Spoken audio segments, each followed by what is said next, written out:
Michael Nagy here with Jiggy Jag TV and DiscoveringBands.com, and I'm here at Kiss of the Whip. How you doing today? Hey, thank you so much for having me. I'm good. How are you doing? I'm doing good, thanks. So you want to tell us a little about the band? Sure. So Kiss of the Whip is a solo Darkwave post-punk project that I started in Philadelphia in early 2017. What got you into Darkwave music? I came up with parents who listened to New Order and Joy Division, Nine Inch Nails, Cocteau Twins, that kind of stuff. And all of that kind of came into me when I was really young. I really got into heavy metal, hardcore, and was really involved in those scenes for many, many years. But somehow all of those other styles of music, which I appreciated and listened to, especially through my parents when I was younger, started coming back up a few years ago, and I decided to give a shot to that kind of music, and that's what I've been doing ever since.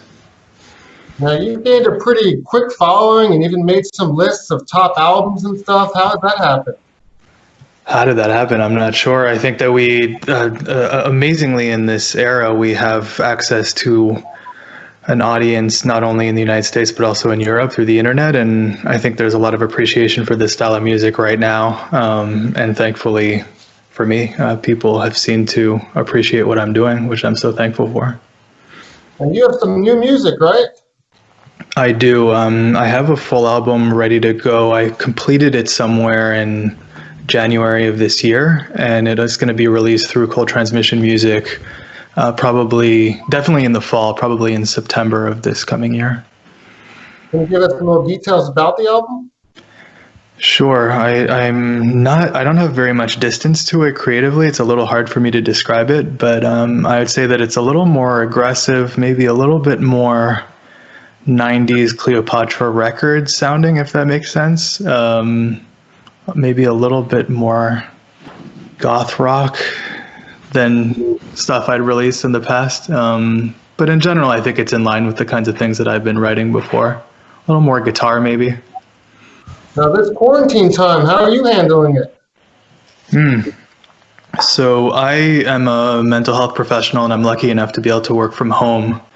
So I've been doing that, working full time, basically from here, my basement / studio. Creatively, I'm continuing to write. I'm writing a follow-up to this album that's coming out this year right now, and that's going really well. And I was lucky enough to be able to do a live stream performance this week, actually on Thursday, through Strict Tempo, which is a goth night in Seattle. And that just came out on Thursday. It was really amazing. I'm hoping to have more of a chance to do these kind of live stream events. They've been pretty great. I've been watching a few artists also do them, and people are really getting creative with it. I think it's really amazing. Yeah, it's great to be able to give content out to people, live music, so it's awesome. Absolutely, and it's such an interesting format, I think, for a creative person to have a little bit more control over visuals and the audio, since you're dealing with a lot less variables and doing the recordings yourself. I've really actually enjoyed it quite a bit. Now, people want to find your music online, look you up. How do they do that? I'm on most of the social media platforms: kissofthewhip.com, kissofthewhip.bandcamp.com, facebook.com/kissofthewhip. Same with Instagram and Twitter. A simple Google probably also at this point. Now, your band name, you want to tell us a little about that? Yeah, I was trying to figure that out actually the other day, because it was in my head for a while. I think that the first time I came across that phrase was reading an interview that Prurian did in like 2005. I can't remember for what publication right now. It might have been Vice, but I can't remember. And the title of the interview was Kiss of the Whip. And I don't know why that is, but I remember hitting me somewhere in the head and keeping it in my mind and using it as a project name once I started developing it. And then when this whole situation passes, you plan on doing some live shows and touring?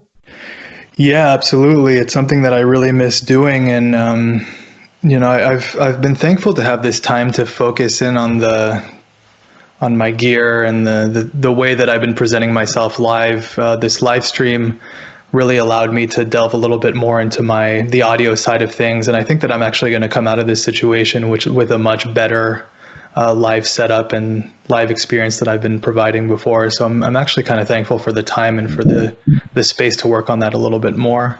I'm also working on a light rig that's going to be a little bit different. So I'm doing what I can to increase the quality of my live performances while everything is so shut down. That's good to hear. And then where do you see the band ending up maybe in the next couple years? Where would you like the band to go? That's a good question.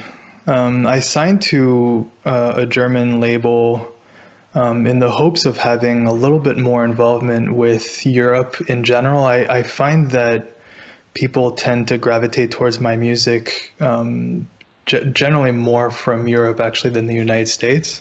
I'm not really sure why that is exactly. I know that there's a strong interest in darkwave goth music in general in Europe, but I'd love to have more involvement in Europe. I'd love to have the opportunity to go there and tour, just have a little bit more contact with that market in general. Well, it's good having you and talking with you, and look them up. Thank you so much for having me. I really appreciate it.